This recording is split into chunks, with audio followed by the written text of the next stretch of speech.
मैं आपके सामने वो गाना बना दूंगा, अभी बजा दूंगा ना वो गाना, आप ऐसे ऐसे होने लग जाओगे। ये ऐसे गाने जो बच्चे से लेके बूढ़े को रटे हुए हैं। ये माफिया मुंडी ग्रुप है, वैसा ग्रुप आज तक ना कभी आया ना कभी आएगा।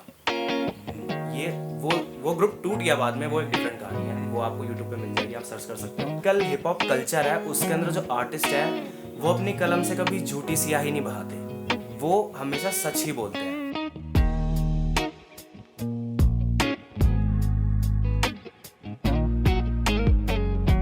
नमस्कार everyone, welcome to कॉनो with Krishnansh. कैसे हैं आप सभी? आई होप आप सब बहुत अच्छे होंगे। ये हमारा back to back second episode है और वो भी एक और रैपर के साथ। रिदम भाई, हमारे फर्स्ट एपिसोड में भी एक रैपर आए थे, एबी वायरल, अभिनव प्रतीक। और दैट्स ग्रेट। या एंड एक्चुअली उन्होंने ना कई सारी चीजें मेरे से शेयर की थी ऑफ रिकॉर्ड भी, रैपिंग के बारे में ना। वहां से मेरा थोड़ा थोड़ा ना इंक्लिनेशन आया था रैप्स के प्रति। ये तो बहुत अच्छी बात है, लाइक हिप हॉप ग्रो हो रहा है भाई बिल्कुल भाई, डेफिनेटली यार। और ये चीज़ है ना कि मैंने जब वो चीज़ उनसे सुनी थी ना, सारी सारी रैप के बारे में, मैंने भी ट्राई किया था थोड़ा लिखने का। भाई साहब, जिंदगी में इतना नफरत नहीं हुई मेरे को खुद से। इतनी बेकार लिखा था मैंने। ऐसी कोई बात नहीं है, लाइक अगर आप अपनी लाइफ में कोई भी काफिया मिलाते हो, कुछ भी मिलाते हो, वो शायद आपको ऐसा लग सकता है कि नहीं ये उतना बेहतर नहीं है, बट जो अभी जिसने शुरू नहीं करा उसके लिए वो स्टिल एक बहुत बड़ी चीज होगी। तो डेफिनेटली कोई भी आप काफिया मिलाओ वो हमेशा बेहतरीन ही होगा। काफिया क्या? रायम, राइम। तू मेरा भाई है, तूने मुझे उस रात क्यों पिलाई है, ऐसे छोटे मोटे रैम्स भी बहुत मैटर करते हैं लाइफ के अंदर। तो इफ यू हैव कुछ भी आपने कभी भी कुछ भी लिखा हो तो इट इज वर्थ इट। मैं कविता ट्राई करता हूँ यार, कविताएं लिखने का ना, कुछ तो कुछ। बस हाँ, गो फॉर इट। थैंक्स सुनना यार। चाहूंगा इस पॉडकास्ट के बाद में। भाई डेफिनेटली यार, एकदम। और ये मैं बताना चाहता हूँ, ये वाला जो हमारा पॉडकास्ट हो रहा है ना, ये हो रहा है आप लोगों को हिप हॉप और रैप इंडस्ट्री से अवगत कराने के लिए, एक इंट्रोडक्शन देने के लिए। तो हमारे साथ हमारे मास्टर टीचर रिदम जी, रिदम खुराना, और आप लोगों के साथ ये अपना पूरा का पूरा शेयर करेंगे इसके बारे में जो भी होता है। तो अगर आप भी मेरी तरह नूब हैं हिप हॉप के बारे में और रैप के बारे में, तो आप भी नूब से एक प्रो बन सकते। प्रो तो नहीं, मतलब आपको लाइक अगर जो भी है ऑडियंस मेरी तरफ से देख रही है उनको तो सब ऑलरेडी पता है। लाइक मेरे साथ के होमीज भी बहुत है जो मेरे से भी बहुत बेहतर काम कर रहे हैं, लेकिन यस, अगर मैं रैप कर रहा हूँ, मैं हिप हॉप कल्चर रिप्रेजेंट कर रहा हूँ, तो मेरा ये हक नहीं, मेरा फर्ज है कि जो लोग इस चीज़ को नहीं जानते उन तक ये चीज़ पहुँचाऊँ, उनको एक कल्चर से वाकिफ कराऊँ कि नहीं सिर्फ जिनके ऊपर तुम ठुमके लगाते हो वही गाने नहीं होते, और भी बहुत तरीके के गाने होते हैं, बहुत मीनिंगफुल लिरिक्स होते हैं जिस आर्ट को तुम इग्नोर करते आए हो। एंड वंस आपको इसके बारे में पता लगा, कोई दरवाज़ा नहीं है वापस जाने का। ये एक ऐसी आर्ट है जहाँ पे इंसान अपनी दिल की चीज़ बता सकता है। इसमें खास क्या होता है? जैसे कि अगर मैं गाना सुन रहा हूँ या फिर मैं एक फिल्म देख रहा हूँ, how is hip hop different? First of all let me begin with what is hip hop. Hip hop basically, hip hop अगर आप डांस के अंदर जाते हैं तो हिप हॉप एक डांस फॉर्म भी है, but in music hip hop is basically rap. Rap के जॉनरा को हिप हॉप कहा जाता है। अब हिप हॉप के अंदर भी काफ़ी जॉनराज होते हैं, like emo rap, drill, hardcore rap, aggressive trap, काफ़ी तरीके के जॉनराज होते हैं। और हिप हॉप का मतलब ये है, हिप हॉप बेसिकली ना बाहर का फंडा है। लाइक वेस्टर्न शुरू हुआ था, ये ब्लैक्स के ऊपर जब बहुत ज़्यादा अत्याचार होते थे तो वो रैप करना शुरू करा था। वो पोएट्री करते थे, उसको रिदम में बिठाते थे। तो रिदम एंड पोएट्री, इसका मतलब होता है rap, RAP, rhythm and poetry. This is what rap means. आप कुछ भी लिखते हो, कविता बनाते हो, आप उसको बीट पे या किसी भी तरीके की म्यूजिक पे बिठा के गा रहे हो, तो वो रिदम एंड पोएट्री हो गया। This is rap. अपनी दिल की बातों को गाने में कहना इज रैप। बहुत बेसिक चीज़ है। आपको कोई चीज़ परेशान कर रही है, आपको कोई चीज़ इंप्रेस कर रही है, आप किसी से परेशान हो, आपकी अपनी कहानी, आप कहाँ से आते हो, ये रैप है। आपको कोई लड़की पसंद आ गई, उसके ऊपर रैप, पोएट्री को रिदम में कर रहे हो, this is rap, simple. And how is hip hop and rap different? First of all, are they even different? If not then क्या क्या फर्क क्या उनमें? It is different. First of all एक पॉइंट बताना चाहूँगा कि डिफरेंट कैसे हैं, क्योंकि एक हिप हॉप आर्टिस्ट कभी भी झूठ नहीं लिखता। ओके। अगर मैं अपने गाने के अंदर, मेरे पे अभी कुछ नहीं है ना, अगर मैं कमर्शियल सॉन्ग बना रहा हूँ, कमर्शियल सॉन्ग एक ऐसा सॉन्ग होता है जिससे तुम पैसे कमाते हो, जो फिल्मों में आते हैं, जो पार्टीज में बजते हैं, जिस पे हम तुमको लगाते हैं। हाँ, वो पॉप हो गया। कमर्शियल अगर मैं एक रैप गाना भी कर रहा हूँ ना, वो 100 मिलियन लेके जा रहा है, मैं उससे अच्छी अर्निंग कर रहा हूँ, तो वो कमर्शियल है। Okay okay, got it. Commercial का मतलब जिससे पैसे आ रहे हैं, चाहे वो हिप हॉप है, चाहे वो पॉप है, चाहे वो रॉक है, चाहे वो जैज है, XYZ। ओके। तो पॉप सॉन्ग से हिप हॉप ऐसे डिफरेंट होता है कि पॉप के अंदर आजा चल के दारू पीते हैं, क्लबों में लगाएंगे ठुमके, ये लड़की तेरा लक कितना पतला है, पतली कमर तेरी 32-12 बोर मेरी डिग्गी विच। This is entertainment. Hip hop एक इंडिविजुअल की कहानी होती है। मैं अपने रैप के अंदर वही लिखता हूँ जो मैं फील करता हूँ, और सारे रैपर्स वही लिखते हैं जो वो फील करते हैं। अब ऐसा नहीं है कि मैं झूठ नहीं लिखूंगा। अगर एक बंदा मेरे पास आएगा कि रिदम मेरे को आपका प्रोजेक्ट बहुत अच्छा लगा, आपका साउंड बहुत अच्छा है, मेरे लिए गाना बना के दो, मैं आपको इतना पर्टिकुलर अमाउंट पे करूंगा, तो मैं उसके लिए लिखूंगा, बट वो मेरा नहीं होगा। मैं कमर्शियल काम करूंगा पैसे कमाने के लिए। वो एक उसके अंदर मैं कह सकता हूँ कि मेरी चिट्टी लैम्बोर्गिनी के पीछे बैठी है, तो वो अलग चीज़ है। लेकिन if I am making a hip hop track of mind, तो मैं उसमें झूठ नहीं लिख सकता। मेरे पास 135 पल्सर है, मैं वही बोलूंगा 135 सीसी की मेरे पे पल्सर है। मैं ये नहीं कहूंगा कि हाँ भाई तू कहती घर के नीचे खड़ी है, आजा तेरे को लेके चलूं। This is not the right. Hip hop artist हमेशा अपने दिल की बात ही लिखता है, and that's the way to do a hip hop music. इसके अंदर कई बारी क्या ऐसा भी होता है कि जो आपके ऊपर जो आप बीती होती है, जो आप फील कर रहे हो, तो उसको आपको एग्जैजरेट भी करना पड़ता है हिप हॉप के अंदर। अगर एक होता है कि आप एक सच लिख रहे हो, एक होता है आप झूठ बोल रहे हो, एक कहीं मेरे ख्याल से उसके बीच का एक सिनेरियो होता है जहाँ पे आप चीज़ को एग्जैजरेट कर रहे हो। कि मान लो कि जैसे आप दुखी हो कि मैं तो टूट गया, मैं तो बर्बाद हो गया, पुनीत कहना मैं तो टूट गया भाई, मैं तो बर्बाद हो गया, मैं तो खत्म हो गया। अब तो आवाज भी सेम वैसे निकाल रहे हो, क्या बात है? हाँ यार अच्छा। बड़ी बड़ी कोठे बंगले वाली लड़कियां आज करके नल्ले बेरोजगार छपरी और साले चप्पल चोर लड़के लड़कियां हमारा इंटरव्यू लेने आए हैं, देखो हमसे ज्यादा कौन हो कृष्णा जी। अरे भाई नहीं यार, मैसेज है वो थोड़ा सा हो जाता है। हाँ मैं कह रहा था कि तो उसके अंदर एक एग्जैजरेट करना होता है उसके अंदर चीज़ों को। कर सकते हो। लाइक अगर आप ये चाहते हो कि ऐसा तो है नहीं मैं एक सॉन्ग बनाऊंगा उसको मैं ही सुनता रहूंगा, मेरे को उसको रिलीज करना है और ये फॉर श्योर करना है कि पब्लिक उसको सुने, तो ये सॉन्ग रिलेट करना चाहिए उनसे। सिर्फ मेरा दिल टूटा है, ऐसा तो है नहीं कि आपका नहीं टूटा होगा, ऐसा तो है नहीं किसी और का भी नहीं टूटा होगा, तो मेरे को कहानी कुछ इस तरीके से लिखनी है कि वो मेरी तो कहानी हो। लाइक मेरे महबूब को तो समझ आए कि मैं क्या लिख रहा हूँ, लेकिन बाकियों को भी रिलेट करे, जिन्होंने कभी प्यार करा हो, जिनका कभी दिल टूटा हो फॉर एग्जाम्पल। तो हमको इस यही तो टैलेंट है बेसिकली, अपने मन को लिरिक्स में उतारना कुछ इस तरीके से कि सब उससे रिलेट करें।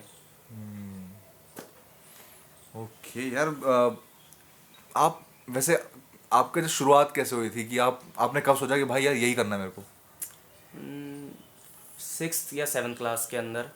क्या 6th-7th में? 6th या 7th क्लास के अंदर मैं बहुत रैप सुनता था। और देखो बड़े बड़े लोग हैं, बड़े इसके ऊपर गौर करना ज़रा, बहुत रैपर्स हैं आज की डेट में। हम टूपाक शाकुर सुनते हैं, yes we are Eminem fan, या फिर Lil Wayne is my favourite rapper, Drake को मैंने नहीं यार, हम देसी बंदे हैं। मैं क्लियर बोलता हूँ, मैंने माफिया मुंडीर को सुना, मैं माफिया मुंडीर सुन के बड़ा हुआ। माफिया मुंडीर सबको पता है, अगर आपको नहीं पता तो बहुत टाइम पहले गाना आया था, प्यार बड़ा कर दे गब्बरू, हनी सिंह का एक एरा था, ब्राउन रंग है। तो वो ग्रुप था एक माफिया मुंडीर, जिसके अंदर रफ्तार, बादशाह, हनी सिंह, इक्का, लिल गोलू, डीप मनी, एन्ना विना डोप शोप मारिया, ये सब माफिया मुंडीर के गाने हैं। दिलजीत दोसांझ, जदों पंगा पह जवे, ये सब माफिया मुंडीर के गाने हैं। और हमने कभी गौर नहीं किया इस पे। कभी गौर नहीं करा, या फिर काफी बंदे करते हैं, जो डायरेक्ट फैंस होते हैं वो करते हैं। मैं आपके सामने वो गाना बना दूंगा, अभी बजा दूंगा ना वो गाना, आप ऐसे ऐसे होने लग जाओगे। ये ऐसे गाने हैं जो बच्चे से लेके बूढ़े को रटे हुए हैं। ये माफिया मुंडीर ग्रुप है, वैसा ग्रुप आज तक ना कभी आया ना कभी आएगा। ये वो ग्रुप टूट गया बाद में, वो एक डिफरेंट कहानी है, वो आपको यूट्यूब पे मिल जाएगी, आप सर्च कर सकते हो फॉर द नॉलेज। तो हम माफिया मुंडीर सुन के बड़े हुए हैं भाई, हमें देसी पना है। हमें रैप इंट्रोड्यूस करा हनी सिंह ने, सीधी सी बात है, हमारे लिए रैप गॉड हनी सिंह। फिर हिप हॉप से इंट्रोड्यूस करा बोहेमिया ने। बोहेमिया एक ऐसा आर्टिस्ट है जिसने प्रॉपर हिप हॉप म्यूजिक को इंट्रोड्यूस कर ला के, वो इंडिया का आर्टिस्ट भी नहीं है, वो पाकिस्तान का आर्टिस्ट है, ये भी काफी बंदों को नहीं पता होगा।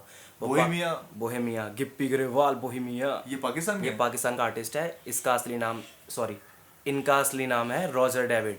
ये कैनेडियन नहीं, शायद बाहर के हैं, बाहर पढ़े लिखे हैं। तो ये पाकिस्तानी है बेसिकली, और इन्होंने इंडिया के अंदर रियल रैप इंट्रोड्यूस करा कि व्हाट इज हिप हॉप। इनकी कंट्रोवर्सी भी हुई थी, वो गाना है ना, चाचे मामे साडे घर लस्सी लेने लाਉਂਦੇ पंगा, दिलजीत के साथ हनी सिंह का, जदों पंगा पह जावे, यही गाना इसका रैप। हनी सिंह एक प्रॉपर हिप हॉप आर्टिस्ट नहीं है, वो ये चीज़ क्लेम करता है। वो पॉप और हिप हॉप को मिला के अपना एक म्यूजिक बनाता है जिसपे पब्लिक वाइब करे। तो बोहेमिया जिसने रियल रैप इंट्रोड्यूस करा, उसने हनी सिंह के खिलाफ काफी कुछ बोला शो के अंदर, चाचे मामे साडे घर, this is not a rap, this is real. भाई हमारे जॉनरास के बीच में रह गए। मेरे हिसाब से ये चीज़ राइट नहीं है।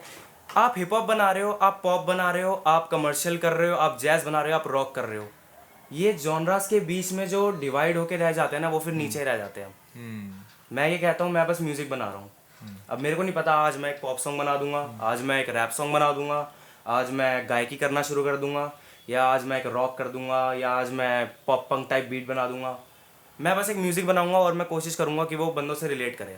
आपको कोई गाना पसंद आता है, आप ये तो नहीं देखते ना कि ये बॉलीवुड की फिल्म का गाना है या फिर या ये रैप सॉन्ग है। आपको पसंद आता है, आप उसको सुनते हो। तो मेन गोल ये होना चाहिए कि आप जो गा रहे हो पसंद आए, ताकि आप उसको कमर्शियल भी बना सको। That's a fact. That's a fact. तो ये आपका मेन क्वेश्चन था कि हिप हॉप और पॉप अलग कैसे हैं। वो ये है कि अगर जो टिपिकल हिप हॉप कल्चर है उसके अंदर जो आर्टिस्ट है वो अपनी कलम से कभी झूठी सियाही नहीं बहाते, वो हमेशा सच ही बोलते हैं। ओके। हिप हॉप और रैप अगर मैं कहूँ तो वो दोनों एक ही चीज है, हाँ, synonyms है? कह सकते हैं। Okay okay. एंड कोई ऐसा रैपर जैसे आपने हनी सिंह का बताया, एंड मतलब why Honey Singh, why he is so special to you? Because Honey Singh की वजह से ही बच्चे बच्चे को पता चला कि रैप क्या होता है। हम तो जैजी भी सुन रहे थे, हम तो गिप्पी ग्रेवाल सुन रहे थे, अंग्रेजी बीट थे, उसके बीच में आता ना खड़ जा सा तू पहले। ये क्या चीज़ है जो सुर में भी नहीं है और सुनने में भी अच्छी लग रही है और लिरिक्स भी लग रहे हैं कि हाँ भाई कुछ तो है। तो ये क्या चीज़ है, पता लगा इसे रैप कहते हैं। ओए हनी सिंह का रैप है, ओए वो गाना आया है ब्लू आइज हिप्नोटाइज, पूरा सुर नहीं लगा रहा वो बंदा बीच में, वो बस बीट के ऊपर बोल रहा है लेकिन वो बड़ा प्यारा लग रहा है। तो ये क्या है, ये पोइट्री है रिदम के अंदर, तो ये रैप है। तो हनी सिंह से हिंदुस्तान के अंदर, क्योंकि हनी सिंह ने ना प्रॉपर रैप नहीं करा उस टाइम, प्रॉपर रैप तो इंडिया में था ही नहीं, वो बाहर ही था। हनी सिंह ने उसको ब्लेंड करा पॉप से, डांस सॉन्ग से, कुछ भी करके उसको मासेस तक पहुंचाया। तो उससे फिर मासेस को पता लगा कि यस व्हाट इज रैप। आज मेरे पापा रैप म्यूजिक बिल्कुल नहीं सुनते, जानते भी नहीं है, बट एटलीस्ट वो ये जानते हैं कि रैप क्या होता है। वो सुनते नहीं बट वो जानते हैं। मेरे कॉलेज में बहुत लोग हैं जिनको रैप के बारे में अता पता भी नहीं है। जो रैप के नॉर्मल टर्म्स होती हैं ना, जो रैप के अंदर यूजेस होती हैं, कुछ नहीं पता, लेकिन उनको ये पता है कि रैप क्या होता है। फटाफट फटाफट बोलना, उनको पता है कि रैप ये होता है। Got it. इसमें अभी हनी सिंह एक वक्त पे एकदम ऐसे थे कि हर बॉलीवुड स्टार उनके साथ कोलैब करना चाहता था। इवन जब उनका पीक चल रहा था उस वक्त शाहरुख खान ने भी चेन्नई एक्सप्रेस में किया था लुंगी डांस गाने में। तो what do you think has been the reason कि उनका एक डाउनफॉल आया बहुत ज़्यादा, जिससे फाइनली आई थिंक अब वो रिकवर कर रहे हैं और फाइनली अब वो वापस आ रहे हैं, but why do you think so कि उनके साथ ऐसा हुआ? छोटा सा ही जवाब दूंगा, क्योंकि अच्छे से तो वही बंदा जानता है खुद को। हम तो खैर फैंस हैं, हम क्या बोले। वो बंदा दिन में 20 घंटे काम करता था, 2 घंटे सोता था, 2 घंटे सोशल मीडिया चलाता था। 3-4 साल एक बंदा यही करेगा तो वो बीमार पड़ेगा ही पड़ेगा। आगे डाइवोर्स हो गया, आगे 10 चीज़ें हो गई, फैमिली प्रेशर एंड ऑल। तो डिप्रेशन इज़ द नॉर्मल। काफ़ी बीमारियां भी थी उनको, मेरे को नाम याद नहीं है लाइक ऐसे, लेकिन काफ़ी बीमारियां थी। वो वही है, बस दुआ है कि दोबारा वापस आए। अभी हनी 3.0 एल्बम आने वाली है, मैं तो बहुत एक्साइटेड हूँ। लाइक मैं प्रॉपर हिप हॉप आर्टिस्ट भी हूँ, मैं प्रॉपर हिप हॉप आर्टिस्ट सुनता हूँ सबको, ज़्यादातर मैं हिप हॉप ही सुनता हूँ, बट स्टिल हनी सिंह जब कोई गाना डालता है ना पॉप, वो डीजे में बजने वाला, वो तो यार हनी सिंह है यार। वो हिप हॉप के शाहरुख खान है, वो हिप हॉप के तो नहीं, वो म्यूजिक पॉप के म्यूजिक के, music in general, music in general, क्योंकि उन्होंने हिप हॉप ट्रैक्स भी बनाए हैं। इसे कहते हैं हिप हॉप, सुना ही होगा, बहुत पुराना गाना है। हनी सिंह ने ये भी करा है। Okay okay. So in music यार, उस बंदे ने पूरे हिंदुस्तान में बता दिया क्या होता है और क्या चाहिए। 120 करोड़ की जनता है यार, सब जानते हैं। तो लेजेंडरी। भाई आपने हनी सिंह की एल्बम के बारे में बात की, अब हम बात करना चाहेंगे आपके एल्बम के बारे में। इसी चीज का तो वेट कर रहा था। ये प्यारी समझ गई। Okay, it's all yours now. आप पूरा का पूरा इसको बताइए एकदम स्क्रैच से लेके अपने एल्बम के बारे में।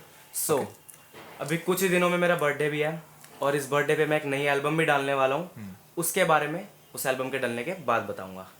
अभी मैं बात करने वाला हूँ योर नेम एल्बम की, और ये एल्बम मेरे दिल के इतना करीब है कि वो मेरा दिल ही है।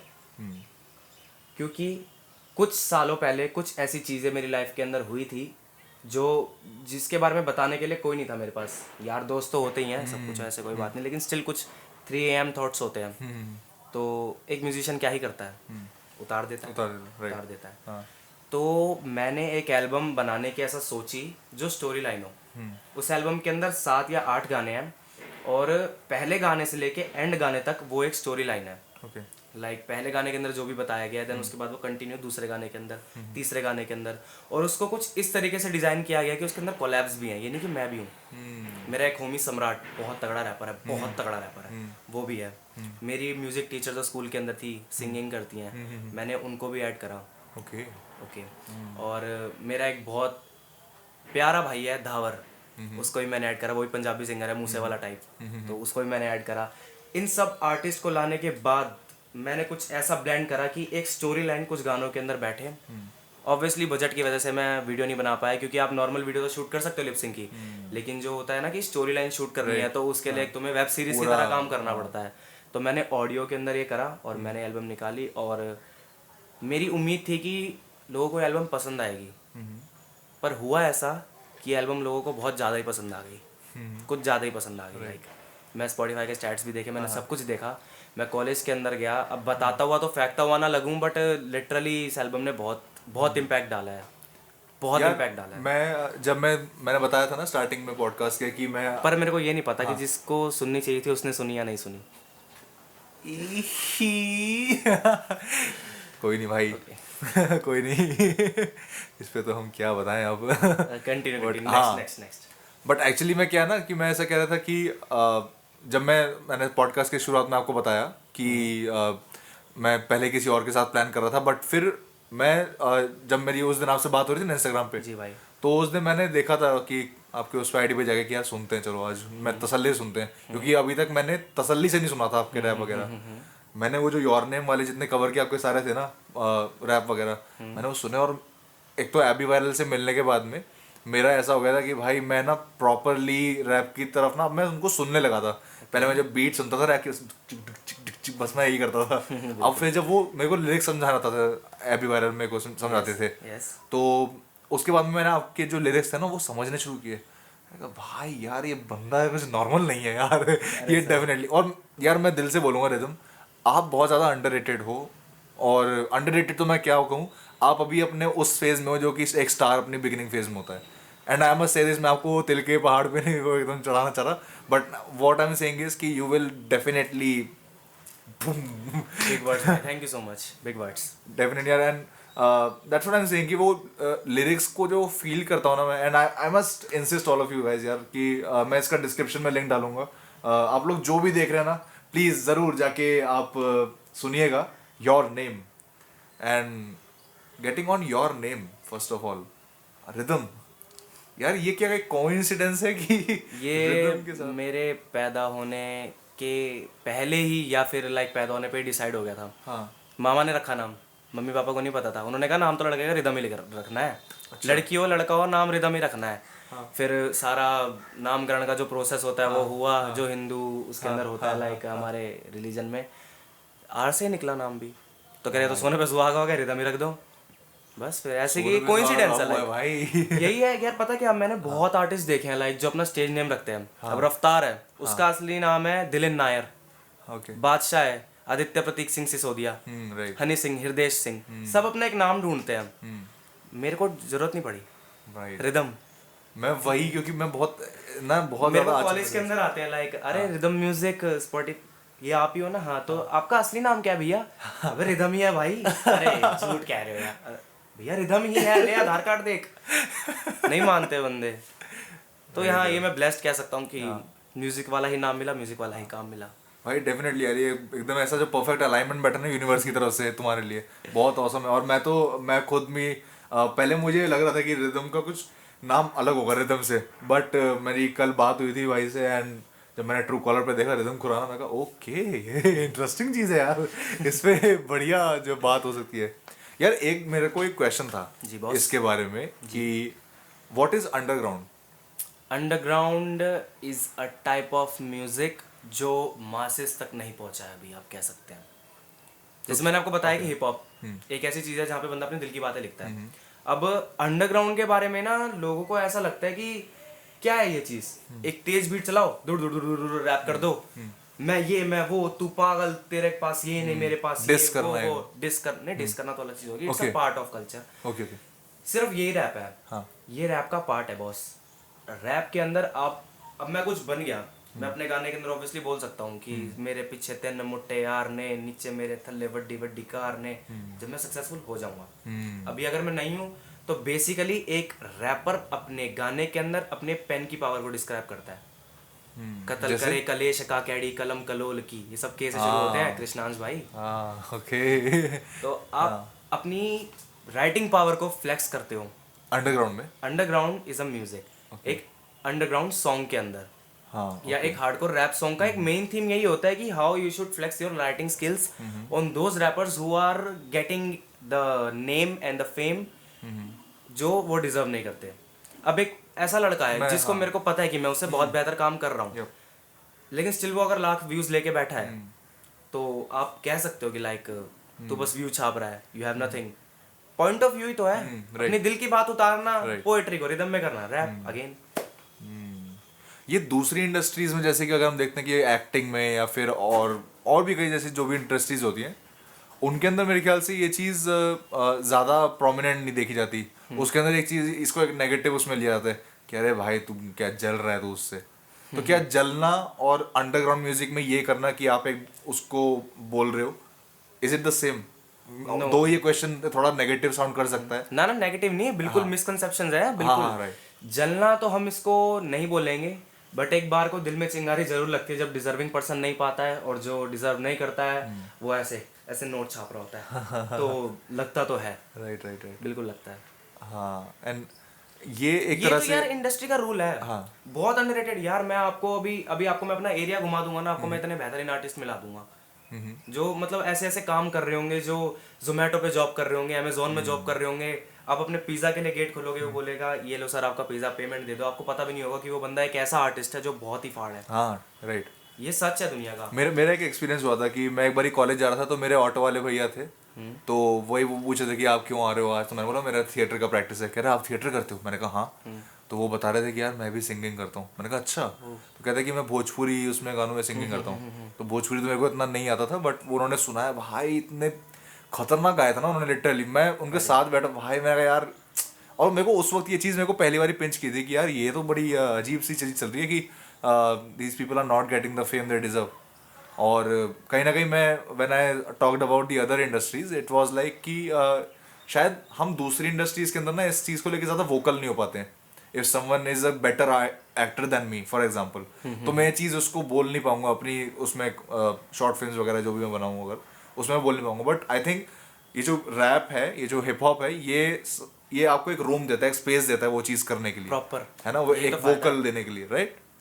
ओके, तो यही है लाइक ये खुला है यार। तुम्हारे पास तुम्हारा कागज पड़ा है, तुम्हारे हाथ में तुम्हारा पेन पड़ा है। हाँ तुम कर दो जो करना है। हाँ बोलो तुम्हें किससे दिक्कत है? तुम्हें क्या दिक्कत है कि तुम्हारे पास माइक नहीं है? लिख दो मैं अभी कमा नहीं पा रहा अपना पहला माइक, तभी मेरा सीन चल रहा है थोड़ा सा टाइट, अब क्या करूं मैं भाई, मुझे कोई आके बताए।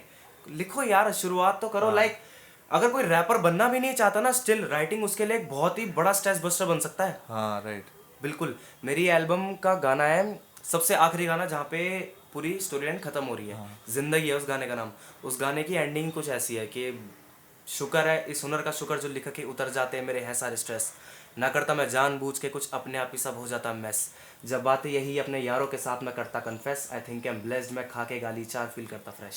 तो ये हिप हॉप की चीज ऐसी है कि लाइक अगर आप आर्टिस्ट हो तो आपको स्ट्रेस किसी भी चीज से खुंदा क्या उतार दो, उतार दो। गाना बने ना बने बात की बात है, वेंट आउट हो जाता बढ़िया सा। वेंट आउट भाई, सही है यार। बिल्कुल। मेरा भी सेम ऐसा जैसे कई चीज़ों को लेके मैं थोड़ा दिमाग से खराब रहता है ना, तो मैं उससे रिलेटेड ना कुछ परफॉर्मेंस कर देता हूँ जाके थिएटर में। जो होता है ना, कुछ भी एक स्टोरी उसके रिलेटेड लिख दूंगा। सॉरी फॉर इंटरप्टिंग, बट मेरे को पता है कि आप अमिताभ बच्चन सर की बहुत अच्छी आवाज़ निकालते हो। हाँ यार, सुनाओ। अरे नमस्कार रिदम जी, कैसे हैं आप? सब कुशल मंगल है? अरे भाई क्या हो गया है, हम भी रैप करते हैं। लेकिन भाई अरे ये तो मैं भूल गया था। अरे अमिताभ बच्चन जी ने एक वो निकाल दिया कुछ तो दिल्ली हाई कोर्ट के साथ मिलके, कुछ तो कि उनकी आवाज का कोई यूज नहीं कर सकता बिना उसके उनकी प्रायर परमिशन के। मैंने कहा यार मेरी तो दुकान बंद हो गई। अमिताभ बच्चन को कॉल करता बट यार ऑसम यार, and I totally connect with you when you talk about your art and when you talk about how things are going on with you. और एक चीज़ और कि मैंने अभी आपसे जब ऑफ रिकॉर्ड बात की थी तो यू टोल्ड मी अबाउट कि आपका मेन जो काम है मेन वो है audio engineering, right? Yes sir. And अरे यार सर नहीं यार ऐसे फ्लो में निकल गया, ठीक है। हाँ यार आपकी पता शक्ल एक निशांत चहर नाम के यूट्यूबर उनसे मिलती है, मैं आपको दिखाऊंगा बाद में, अचानक से मेरे को याद आया देख के। ओके। काफ़ी मेरे को अचानक देख के लगा। एनीवेज, तो आप जो ऑडियो इंजीनियरिंग करते हो और आप हिप हॉप में अपना काम दे रहे हो ना, which one do you prefer more? Audio engineering is a course जो मैंने लीगली तो नहीं करा है, क्योंकि कनव से आपका एक पहले पॉडकास्ट भी हुआ है, मेरा कोलैब भी है उसके साथ, बहुत प्यारा लड़का है, एज अ ह्यूमन मुझे बहुत पसंद है। वो यही कोर्स करने के लिए चेन्नई जा रखा है, ए आर रहमान सर के स्कूल के अंदर, या जो भी उसका इंस्टीट्यूशन है, मेरे को प्रॉपर्ली नाम नहीं पता, KMMC is something, yes something. मेरे को कीड़ा तो है इसी चीज़ का। मैंने फ़ोन में भी, सिंगल फ़ोन में जो मेरे पास पहले एक छोटा सा फ़ोन था 5 इंच का, मैंने उसके अंदर भी FL Studio मोबाइल डाउनलोड करके उसमें फ़ोन से रिकॉर्ड करके गाने बनाए हैं। लाइक एक वीडियो एडिटर होता है, आप यूट्यूब पे बीट डाउनलोड करो, वीडियो एडिटर पे लगा दो, उसके नीचे वॉइस रिकॉर्डर होता है, रिकॉर्ड कर दो, उसको बीट पे बिठा दो, वो करके ही मैंने बहुत गाने डाले हैं। 150 से ऊपर गाने बना के डाल चुका हूँ मैं। तो ऑडियो इंजीनियरिंग से मैं वाकिफ़ तब हुआ जब मेरे को पता लगा कि नहीं, this is not a way of making a song बनाने का एक तरीका होता है जिसकी पूरी इंजीनियरिंग होती है। तो ये एक यूट्यूबर है, mix with Vasudev, Dev next level, कायली बीट्स, ऐसे बहुत तरह के यूट्यूबर्स हैं जो इस चीज़ को यूट्यूब पे सिखाते हैं। आपके पास एक अकाउंट्स की बुक है, पूरी बुक नहीं, आपके पास एक इंडेक्स है, आपको उसके इंडेक्स के ऊपर पता लगे कि हाँ भाई इस बुक में ना इतने इतने ये चैप्टर्स है। उन चैप्टर्स को इंडिविजुअली आप ऑनलाइन सर्च करके विकिपीडिया पे या यूट्यूब से या अलग अलग प्लेटफॉर्म ऑफिशियल नहीं सीखा बेसिकली, पढ़ सकते हो। तो मेरे पास उन यूट्यूबर से एक इंडेक्स आ गया कि हाँ ये टॉपिक्स है, आपको ये चीज़ें क्लियर करनी है, बेसिक फंडा ये है। मैंने फिर उसकी नॉलेज अलग अलग जगह से घूम घाम के, इधर उधर जा के या फिर ऑनलाइन करके मैंने नॉलेज ली। घूम के कैसे, मतलब कहाँ गए? यार बहुत, लाइक आपको ऐसे बंदे मिल जाते हैं जो इस काम में तुमसे ज़्यादा एक्सपीरियंसड है, उनके साथ स्टूडियो में बैठ के उनसे कर करके दैट पे प्रैक्टिकल नॉलेज हुई। फिर ये प्यारा नाम है इसका, चेतक, मेरे कंप्यूटर का, मैं इसको चेतक बुलाता हूँ क्योंकि काफ़ी पुराना है, तो मैं इसको चेतक बुलाता हूँ। लाइक मेरी एज से पुराना है ये, तो मैं इसको चेतक बुलाता हूँ। 2010 करके इसका सिस्टम जो प्रोसेसर है नॉलेज में करंट लगा। तो हाँ, तो इधर उधर से नॉलेज गैदर करके मैंने गाने बनाना शुरू करा।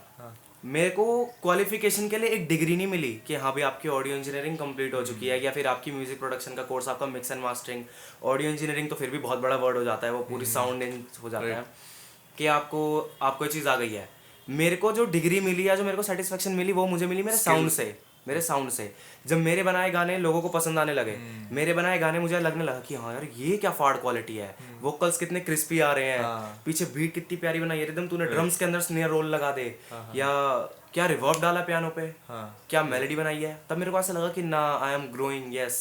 पहले फिर अब ऑब्वियसली एक लड़का जो लिख सकता है और गा नहीं सकता, क्या ऑप्शन रहा उस पर रैप करने का। मैंने लिखना शुरू कर ही रखा था। पहले 7th क्लास में मैं धावर, जिसका नाम लिया मैंने, shout out to you man, उसके साथ बैठ के गाने लिखता था। क्या क्या लिखता था पता नहीं, समझ में भी नहीं आता था। छोड़ा मैंने धावर को यार बना के, एमिनेम को बेकार बना के, XYZ वो भी लिखता था ऑब्वियसली, वो बहुत प्यारा लिखा रही है। तो मुझे सिंगिंग तो आती नहीं थी, यूट्यूब से बीट्स ली, उस पर गा के देखा, गाया गया नहीं तो रैप करके देखा, ये तो बढ़िया लग रहा है यार, ये तो आवाज़ जच रही है, ठीक है लेट्स डू इट। और इस बीच में अगर मैं आपको अपनी कहानी बताऊँ ना, थोड़ा सा अगर 2 मिनट का टाइम मैं इस पे लूँ, तो म्यूज़िक के अंदर प्रोफेशनली मैं अब घुसा हूँ 2 साल से। उससे पहले मैं एक यूट्यूब चैनल ऑन करता था जिसको मैंने प्रॉपर एंड्रॉयड से ही करा था, और कोई ऑप्शन में नहीं था। ये चेतक भाई उस टाइम मेरे पास नहीं थे।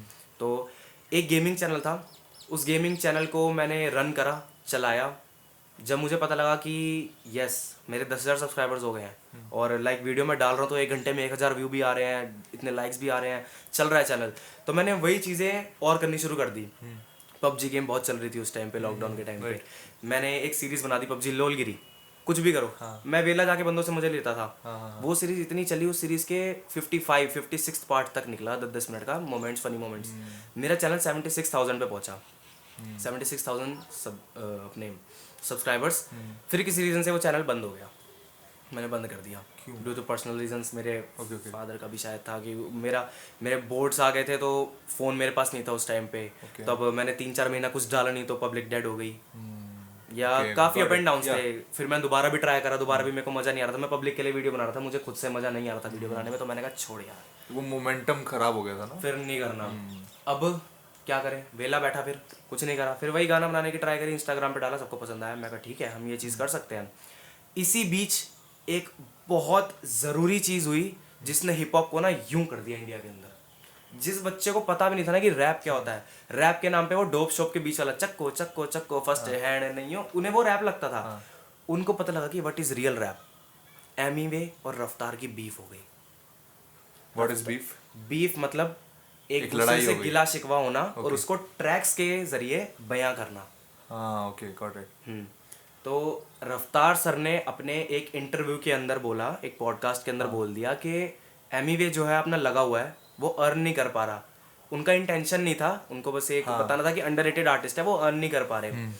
तो एमी वे को ये बात बुरी लग गई और within a week Emiway ने एक गाना ड्रॉप करा, समझ में आया क्या। ओके, और अच्छा। उस गाने के ठीक है, लिरिक्स ठीक कुछ है। ऐसे थे। रफ्तार का इंटरव्यू देखा मैं, उसने उसमें बोला एमी वे पैसा कमाया क्या, मेरे वीडियो पे जो भी पैसा वो मैंने लगाया, वो सारा पैसा बनता है, तूने लगाया क्या, मैंने गवाया क्या, मैंने गवाया क्या, मांगने को पैसा मैं घर तेरे आया क्या, हमें आया था तोहफा साथ लाया था, मैंने भाई माना था और तूने बताया क्या, एमी वे कमाया क्या, मैं जनता कमाया छोटे, समझ में आया क्या। गिले शिकवे शुरू। देन रफ्तार भैया का रिप्लाई, तू भाई नहीं यानी कि तू बंटा है नहीं है, तू बंदा छोड़, तू तो बंदा ही नहीं है, मैं चुप रहता हूँ मेरी बंदा ही नहीं है, समथिंग करके उन्होंने एक दूसरे से गिले शिकवे गानों के अंदर मिटाए। अब ये बिग बॉस वाला देश है, यहाँ दो बंदे लड़ते हैं ना, जमाना देखता है, हमने खुद देखा है। मैं भी को नहीं जानता था, मैं रफ्तार को जानता था शुरू से, तो मैंने बहुत रफ्तार को कैसे बोल दिया ये वो वगैरह वगैरह करके। हम भी देख रहे हैं, हम मजे ले रहे हैं, मेरे साथ वाले दोस्त मजे ले रहे हैं, हम बैट्स लगा रहे हैं, अगला गाना एमी वे का तगड़ा होगा, अगला गाने का ऐसे करके 8-9 गाने रिलीज हुए हैं आपस में एक दूसरे को डिस करते करते। तो इसी बीफ के अंदर गली बॉय आने से पहले उसकी कुछ चीज़ें भी लीक हो गई। एमी वे ने बीच में बोल दिया कि मैं तो गली बॉय के अंदर भी हूँ, तू गली बॉय के ऊपर नहीं है, तू कैसे बोल रहा है। तो रफ्तार ने आगे दूसरे गाने में रिप्लाई कर दिया, तू जिस पिक्चर में आके चौड़ा हो रहा है वो पिक्चर तो बनी डिवाइन और नेजी पे है, और बता। तो मतलब ये चीज़ें हुई हैं। गली बॉय को भी एक प्रमोशन मिली, उस टाइम गली बॉय सिनेमा में आई। अब सबसे ज़्यादा चीज़ मासेस पे क्या जाती है, बॉलीवुड। बड़े पर्दे पे गली बॉय से पता लगा कि रैप क्या होता है। तो सिनेमा एंड दिस बीफ, जहाँ रैप गानों पे 500K 400K maximum 1 million views आते थे, वहाँ पे 100 मिलियन व्यूज जाने लगे। इन डिस्ट्रैक्स पे 100 मिलियन व्यूज हैं और ये प्रॉपर रैप सॉन्ग है, और गली बॉय भी आ गई। तो इंडिया को इतना पुश मिला ना, लाइक इंडिया को लोगों यूथ को पता लगा कि व्हाट इज रैप।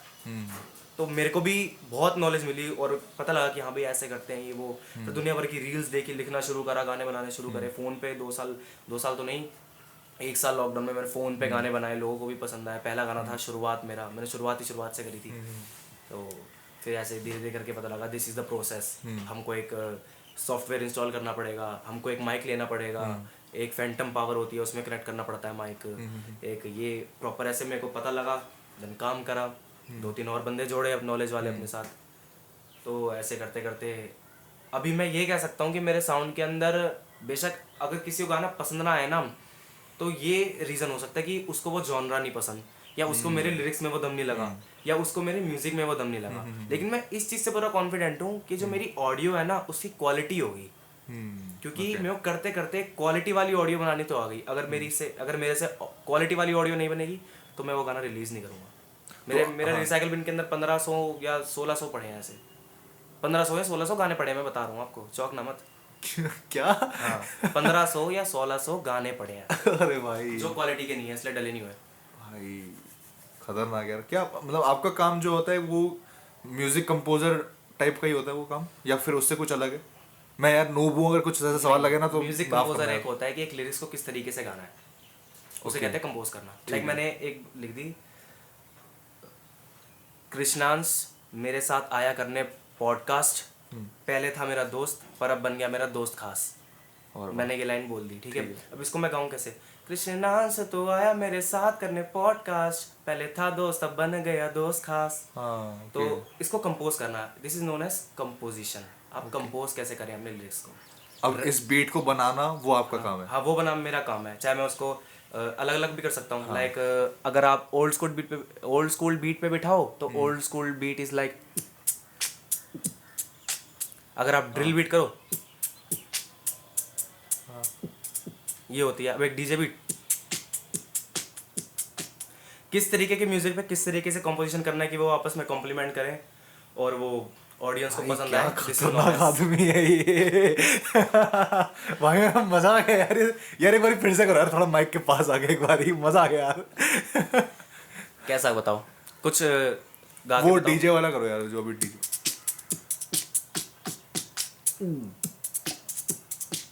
अरे भाई याद करो यार भाई तुम, मैंने जो भी स्टेटमेंट बोली थी ना थोड़ी देर पहले कि तुम आगे जाके बहुत खतरनाक होने वाले हो, तो वो ज्यादा दूर नहीं है। अब मैं ये ऐड ऑन करना चाहता हूँ। भाई हाँ बिल्कुल यार, भाई तुम क्या हो यार।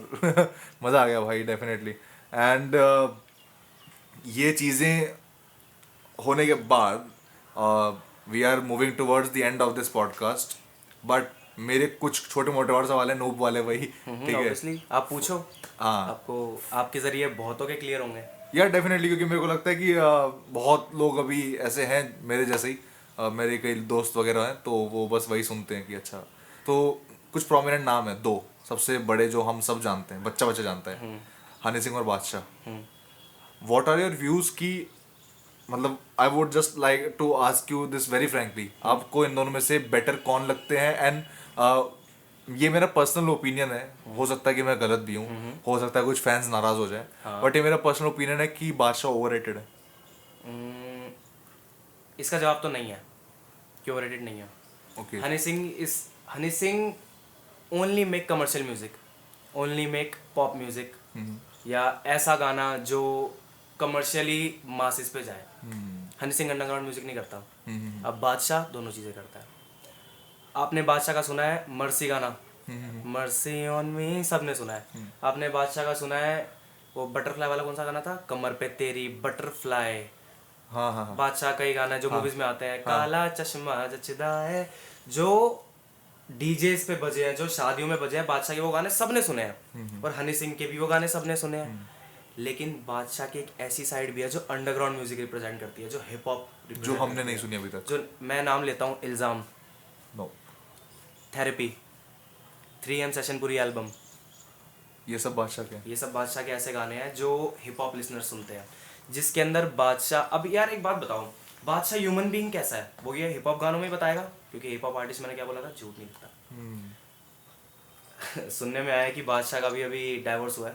अच्छा, ओके, सो उसके बारे में भी एक गाना निकला था, वो उसके अंदर उसने लिखा था ये सब कि टीवी लाइटें बंद, टीवी ऑन नहीं होता, मैं हूँ ओल्ड स्कूल, मुझसे मूव ऑन नहीं होता, या वगैरह वगैरह ऐसा करके बहुत से गाने यार। हाँ, तो वो अंडरग्राउंड सॉन्ग्स के अंदर ही हो सकता है, या वो हिप हॉप सॉन्ग्स के अंदर ही हो सकता है, चाहे वो R&B टाइप का सॉन्ग हो, चाहे वो हार्डकोर टाइप का सॉन्ग हो। वो पॉप सॉन्ग्स में नहीं हो सकता। वो पॉप सॉन्ग निकालता है, 500 मिलियन व्यू लेता है, जुगनू जैसे जुगनू, ठीक है। उसके बाद वो अपनी दिल की बात फिर हिप हॉप के अंदर वापस आके करता है। तो बादशाह म्यूजिक ज़्यादा बनाता है और हनी सिंह हिट म्यूजिक बनाता है। दोनों काफ़ी अलग हैं और दोनों को कंपैरिजन करना is not a right thing.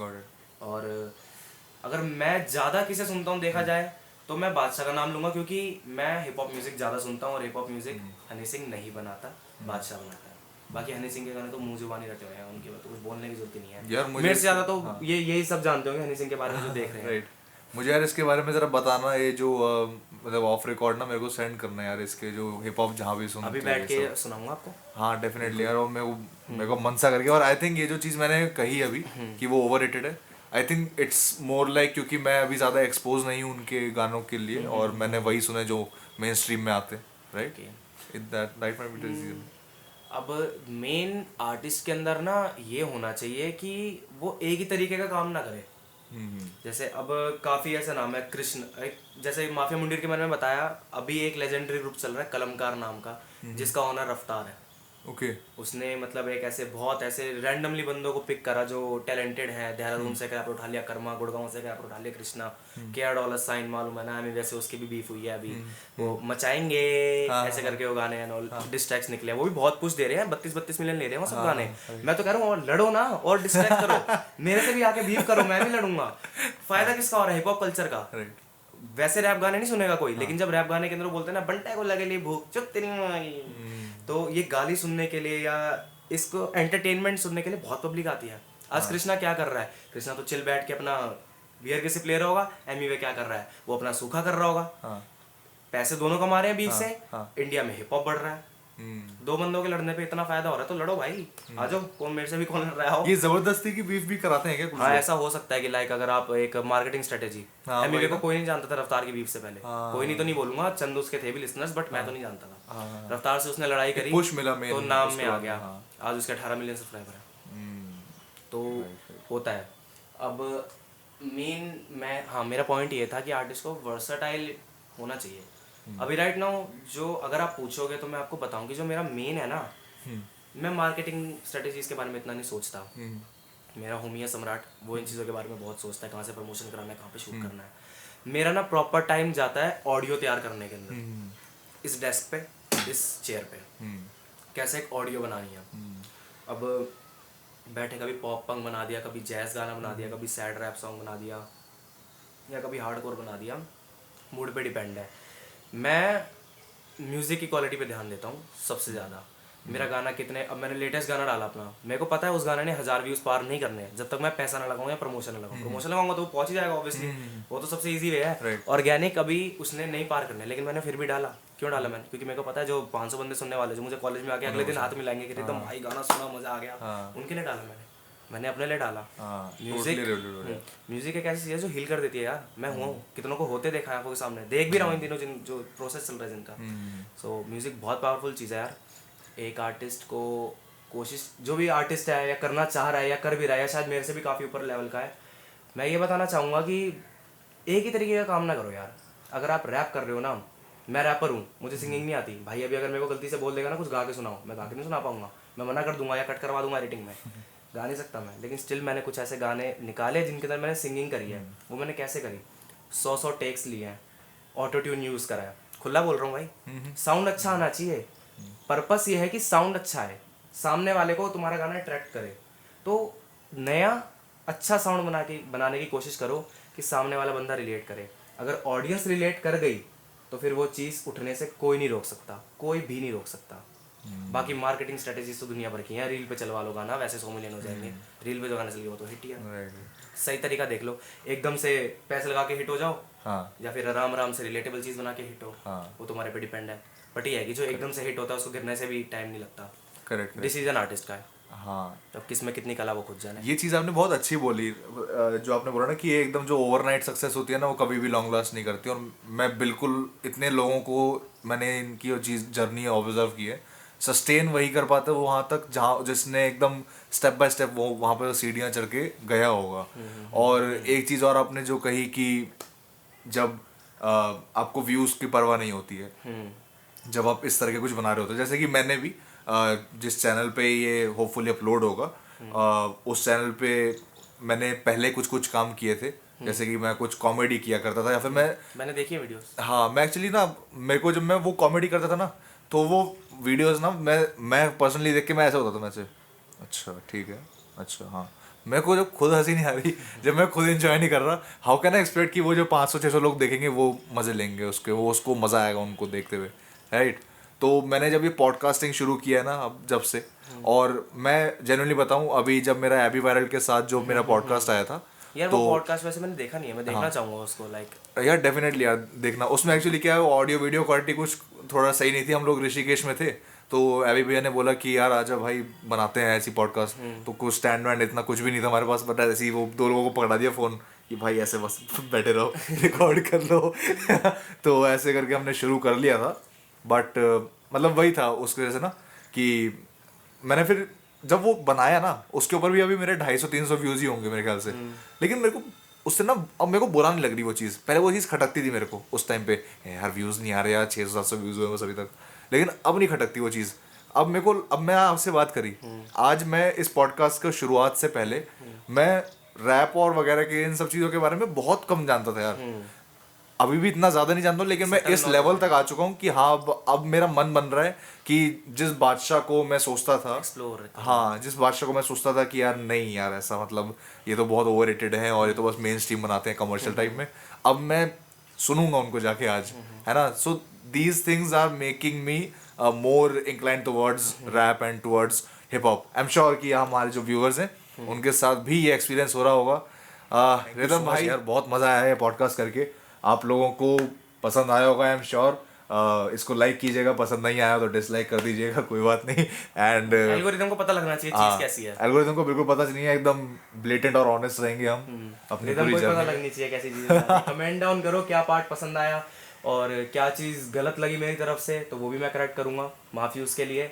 और थैंक यू सो मच इतनी देर हमारे साथ टिके रहने के लिए. लाइक शेयर सब्सक्राइब तुम्हारा फर्ज, हमारा काम था पॉडकास्ट बनाना, फैलाना तुम्हारा काम है बॉस. हाँ एकदम. तुम उसे फैलाओ, इंस्टाग्राम पे, व्हाट्सएप पे, हर जगह फैला दो.